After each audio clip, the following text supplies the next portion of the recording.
Hi guys, कैसे हैं आप सभी।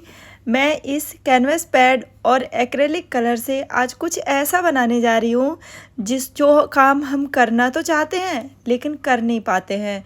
अपने बिजी शेड्यूल और मोबाइल फ़ोन में घुसे रहने की वजह से हम नहीं कर पाते हैं। लेकिन आज मैंने सोचा कि क्यों ना हम अपनी पेंटिंग के ज़रिए ही भी वो काम करें जो हम करना चाहते हैं। तो आपके पास भी ऐसा कुछ काम होगा जो आप करना चाहते हैं लेकिन आप नहीं करते हैं।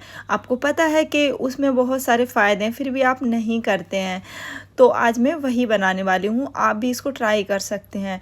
क्या आपको बचपन के वो दिन याद हैं जब सनसेट का समय आता था, हम लोग या तो खेतों की ओर निकल जाते थे या फिर सनसेट देखने अपनी छतों पर चढ़ जाते थे। उस समय मोबाइल फ़ोन नहीं हुआ करते थे। अगर अभी तो मोबाइल है तो हम लोग मोबाइल में लग जाते हैं। उस टाइम पे मोबाइल थे नहीं, सभी खुद में एक वैज्ञानिक बन रहे होते थे।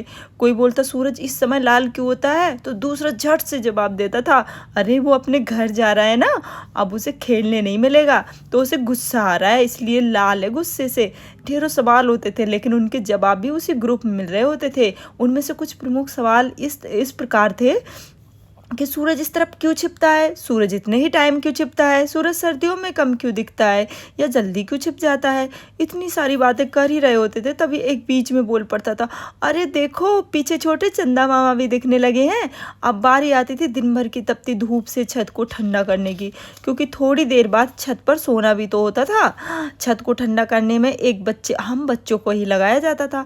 हम अपने नन्हे नन्हे हाथों से छोटी छोटी बाल्टी में पानी ला कर छतों को मस्ती से ठंडा कर देते थे। मज़ा तो तब आता था जब पहली बाल्टी डालने के बाद छत और गर्म लगने लगती थी। फिर बच्चों के सवाल जागने लगते थे। मम्मी पापा दादी थक कर ये कहते थे, तुम लोग तो जाओ, तुम्हारे सवालों से अच्छा है तो मैं ही कर लूँगी, वरना तो रात ही हो जाएगी, हम खुद ही छत को ठंडा कर लेंगे। फिर सारा परिवार साथ बैठकर खाना खाता था और छत पर अपने अपने बिस्तर पर लेटकर दादा दादी की कहानियाँ सुनते थे। और कहानियाँ सुनते सुनते और ऊपर तारे गिनते गिनते कब नींद आ जाती थी किसी को पता नहीं चलता था। और सुबह उठकर हम स्कूल में चले जाते थे। पहले सबके पास बात करने का समय होता था और सनसेट देखने का भी खाली समय होता था। कभी आपने सोचा है कि इस तरह से हम किसी जगह पे जाके सनसेट देखें? चलो कहीं और नहीं तो कम से कम अपनी छत पर जाकर थोड़ा सा टाइम निकाल कर सनसेट देखें और उसमें खो जाएं। बट ऐसा हमारे पास टाइम नहीं है। उस टाइम पे हम अगर छत पर भी गए ना तो उस टाइम पे भी हम अपने मोबाइल में ही लगे होते थे। तो आज हमने सोचा कि क्यों ना मैं भी हूँ उन्हीं में, कि मैं भी चाहती हूँ ये करना बट नहीं कर पाती हूँ। तो आज भी आप पेपर उठाइए और आप भी ऐसी पेंटिंग करिए जो काम आप करना चाहते हैं लेकिन करते नहीं हैं। पहले तो मोबाइल नहीं था, अब मोबाइल ने हमारी ज़िंदगी को इस तरह जकड़ लिया है कि हम जो अच्छी आदतें हैं वो सारी भूल गए हैं। सच बताना, आपने लास्ट टाइम सनसेट कब देखा था? नहीं है ना याद, क्योंकि समय ही नहीं है। उस समय हम या तो मोबाइल चला रहे हैं या तो जॉब वगैरह या पढ़ने में बिज़ी रहते हैं।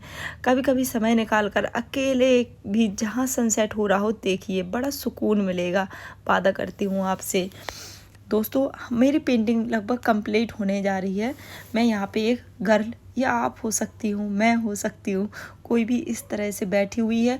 आप अपनी आँखों को बंद कर लीजिए कुछ देर के लिए और सोचिए कि आप यहाँ पे बैठी हैं और आप इस सनसेट का एंजॉय कर रही हैं। सामने पहाड़ी है और एक पेड़ लगा हुआ है और वाटर है, पानी भी है। आप इसको फील करिए, आपको सच में ऐसा लगेगा कि हाँ आप वही सनसेट देख रहे हैं। और आपको बताऊं, अगर आपको ऐसा लगता है कि हाँ मैं ही इस जगह पर हूँ और आपके पास या तो एक डॉगी या तो कैट जो भी लेते हैं वो है, और यहाँ पे थोड़े से मैंने पक्षी भी उड़ा दिए हैं। देखिए मेरी पेंटिंग बनके लगभग रेडी हो गई है। अगर आपको ये पेंटिंग अच्छी लगी है तो वीडियो को लाइक शेयर और सब्सक्राइब कर दिए। Bye bye.